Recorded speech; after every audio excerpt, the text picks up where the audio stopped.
My name is Matthew, just your regular tech guy working from a cramped apartment. The only company being my perpetually judging black cat, Mr. Deku. As I glanced around my small, cluttered abode one evening, I realized how lonely I felt. My childhood crush Charlotte had finally shoved the dagger of rejection through my heart. Who needs love anyway, huh, Mr. Deku? He stared at me blankly. Exactly my point. You see, Charlotte and I grew up together. We had a bond that ran deep, right from shared birthday parties to late-night study sessions. There was something so captivating about her. She was the girl who gave me mixed signals, the girl who would hug me one day, then leave me hanging the next. I'd been in love with her since forever, but she had led me on more times than I cared to count. Each time she painted vivid pictures of a shared future that made my heart flutter. We'd plan holidays, strolling hand in hand on white sandy beaches, whispering sweet nothings under the moonlight. We'd talk about moving in together, decorating our place with cozy nooks, lots of books, and a couple of cats. She even hinted at an engagement once, her sparkling eyes mirroring the twinkling diamond ring in the jeweler's display. I fell for it. Every single time. One fateful day, I found her cozying up with a hulking tattooed guy at our favorite coffee shop. A pang of betrayal sliced through me. Gathering my courage, I walked up to them, my heart pounding in my chest. Charlotte, what's this? I think you've mistaken our friendship for something else, Matthew. You're creeping me out. Are you kidding me, Charlotte? After everything we've planned, you're treating me like a stranger? Before I could say more, her new lover stood up, a menacing look in his eyes. I think you should leave, buddy. Nursing my battered ego with a bottle of cheap beer, my phone buzzed. An Instagram notification. Samantha_123 messaged me. Great! Yet another bot trying to scam me. But curiosity, my eternal weak spot, compelled me to check. A woman far too beautiful to be real, asking me to meet her at McGinty's bar. Was this some kind of joke? Amelia and her new alpha boyfriend, perhaps? With a scoff and a roll of the eyes, I replied, sure, why not? Let's add more misery to this sad, sad night. To my surprise, McGinty's was emptier than my love life. No sign of Samantha_123. A cruel joke it was then. As I was nursing my second beer at the bar, ready to chalk up this as another loss, a woman collided into me. And not just any woman. This one was drop-dead gorgeous. She looked up, blinking those emerald eyes in surprise. Oops. My bad. You okay there, mister? We ended up sharing drinks and stories that night, her laughter echoing in the empty bar. I found myself getting lost in her charm, her energy, and the way she looked at me, like I was someone worth noticing. We stumbled out of the bar together, sharing clumsy goodbyes before heading to my place. The next morning, I woke up to her face, even more beautiful without makeup, if that was even possible, and my phone was blowing up. The media was having a field day with photos of me and the mysterious beauty from last night. Turns out, my new friend was none other than Sierra Knight, a top-tier model. Matthew,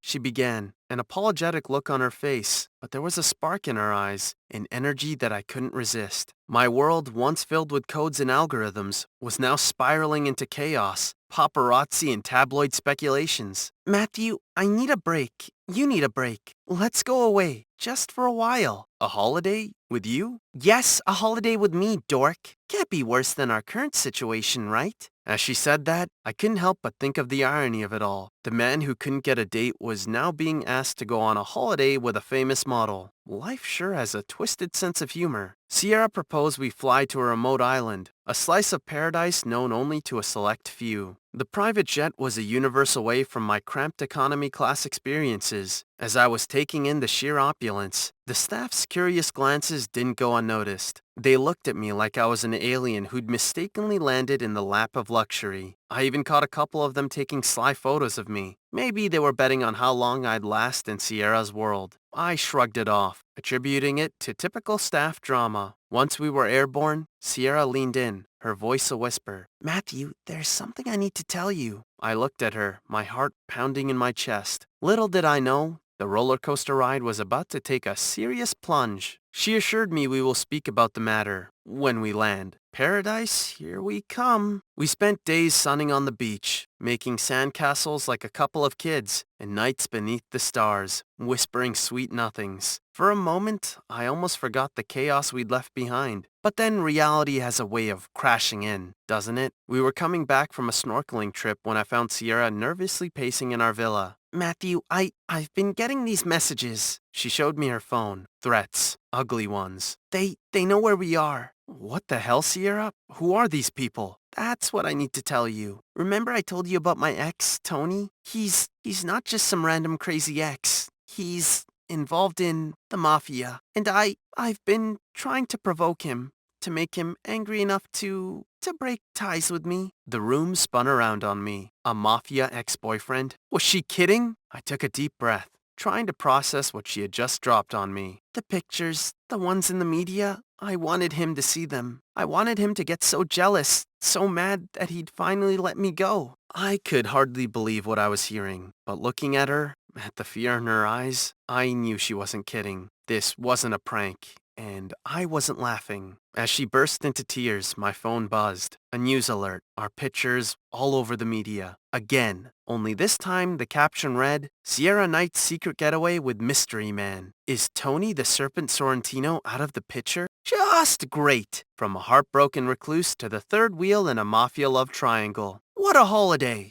As I tried to comfort Sierra, a sinking feeling crept in. This wasn't about a vacation anymore. But hey, at least my life was no longer boring, right? I've watched enough movies to know we can't just go back. I started, pacing the room while Sierra sat on the edge of the bed, her face pale. If we do, you'll probably end up a mafia queen, and I'll be at the bottom of some river wearing cement shoes. So what do? We gotta get out of here. And not just back to the States, we need to most likely get lost. Like, really lost, I said, feeling a rush of adrenaline I hadn't felt since, well, ever. You mean like disappear? Exactly. We can do it. New identities, new lives. It'll be an adventure. We spent the night planning, discussing every detail. Money, fake passports, the route, the places where we would hide. It was surreal, like we were characters in some kind of crime novel or a Netflix series.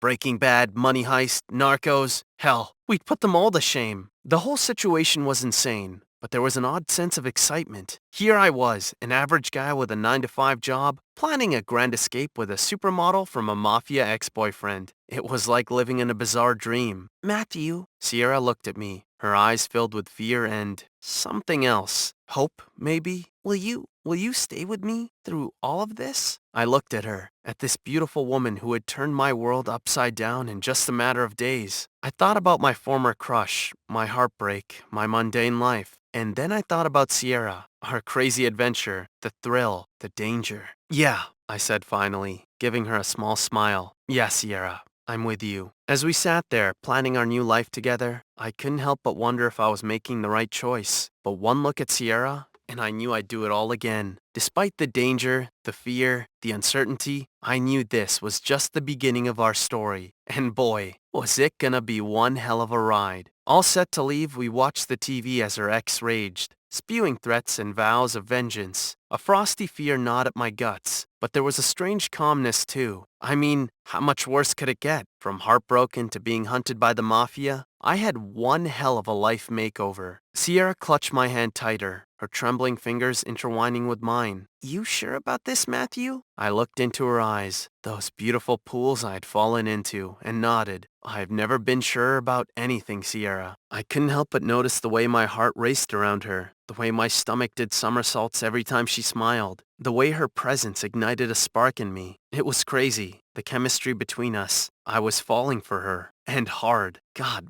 what was happening to me?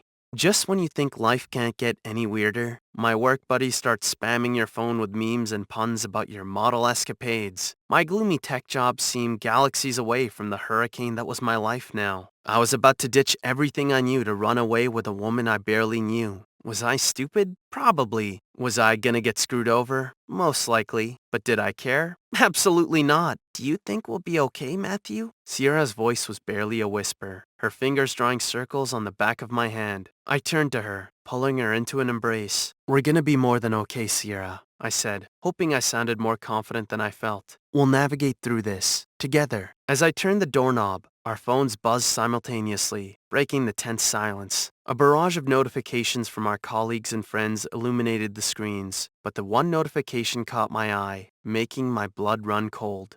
The screen flashed with a message from an unknown number. Game on, Matthew. Attached was a picture, a candid from the private plane. I stared at it, feeling my heart thud in my chest. My eyes met Sierra's. She had received the same message. The mafia boyfriend was onto us.